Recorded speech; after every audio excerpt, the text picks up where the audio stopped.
ဖုံးမြင်သူတိုင်းမျက်စိပြန်မြင်ရတဲ့တရေခေတ္တရာမြို့ဟောင်းကရွှေမျက်မှန်မြတ်စွာဘုရားကြီး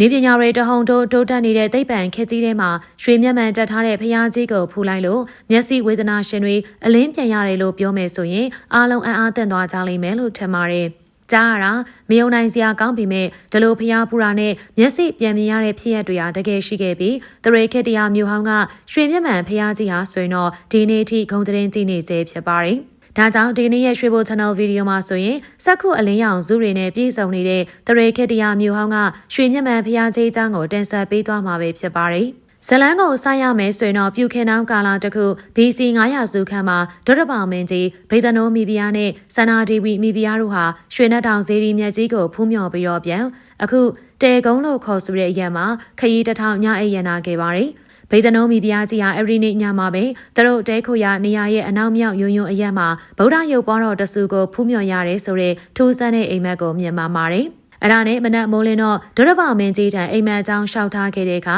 မင်းကြီးလည်းမိဖုရားမူးမတ်ပရိသတ်နဲ့တကွဗေဒနိုးမိဖုရားရဲ့အိမ်မက်ထဲကနေရာစီကိုတွားရောက်ရှာဖွေကြပါတော့တယ်။အခုရွှေမျက်မှန်ဗုဒ္ဓရုပ်ပွားတော်မြတ်ကြီးတည်ထားခဲ့တဲ့နေရာဖျောက်စိတ်ကုန်းအခုတိန်ကုန်းကိုရောက်တဲ့အခါမှာဖျားရောင်ကြီးတော်တွေလိုမျိုးအယောင်အမျိုးစုံဝင်းလက်နေတဲ့ရောင်စင်တွေကကောင်းကင်ထက်မှဖြာတက်သွားတာကိုမင်းမိဖုရားမူးမတ်ပရိသတ်တွေအားလုံးမြင်တွေ့လိုက်ကြရတာပါ။ဒါကြောင့်ဒုရပောင်ဟာဒီဖြစ်ရဆက်ဟာဖျားတဲ့ကုသိုလ်ကောင်းမှုပြုဖို့အတွက်နတ်ကောင်းနှမျက်တွေပြသတဲ့နမိတ်တစ်ခုဖြစ်လိမ့်မယ်လို့ယုံကြည်ပြီးမဟာတက္ကီရဲ့250ပြည့်နှစ်မှာဗုဒ္ဓရုပ်ပွားတော်တဆူကိုအရိယဒေတာမှာပဲတည်ထားကိုးကွယ်ခဲ့ပါတယ်။ရုပ်ပွားတော်မြတ်ကြီးတည်ထားပူဇော်ပြီးတော့မကြာမီကာလမှာပဲဒုရပောင်မင်းကြီးရဲ့မျက်စိနှလုံးသားမှာရှိနေတဲ့တတိယနတ်မျက်စိရုပ်တရက်ကွဲသွားတာကြောင့်ပညာရှိမှုမှတ်တွေကိုဘေးရင်ကိန်းကန်းတွေတွက်ချက်ကြည့်စေပါတယ်။အရိကာမူမတ်တွေကမင်းကြီးတီတာကိုးကွယ်ခဲ့တဲ့ရုပ်ပွားတော်မြတ်ကြီးမှာရုပ်ပွားတော်မြတ်ကြီးရဲ့မျက်လုံးနဲ့လိုက်ဖက်ညီပြီးမျက်လုံးတော်ပုံတရံနဲ့တူညီတဲ့မှန်တစုံကိုဆက်ကပ်လူတန်းမှာက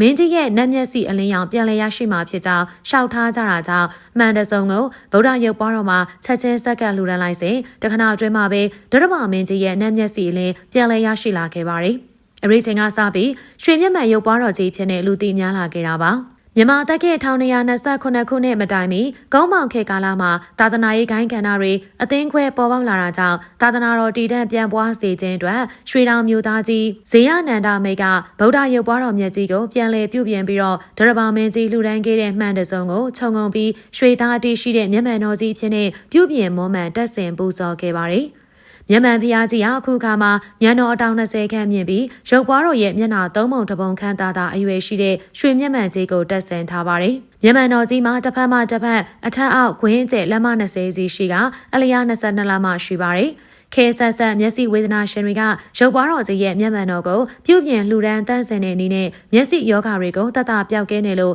ယုံကြည်ကြပါတယ်ပရိသတ်ကြီးတို့ရေဟုတ်ကဲ့ပါဒီကနေ့မှာတော့ဒီလောက်နဲ့နှုတ်ဆက်ခွင့်ပြုပါအသစ်ကဲ့တော့အကြောင်းအရာတွေနဲ့ရွှေဘို channel မှာပြန်လည်ဆုံတွေ့ကြပါရစေဆက်လက်ချစ်ခင်အားပေးပါအောင်ရှင်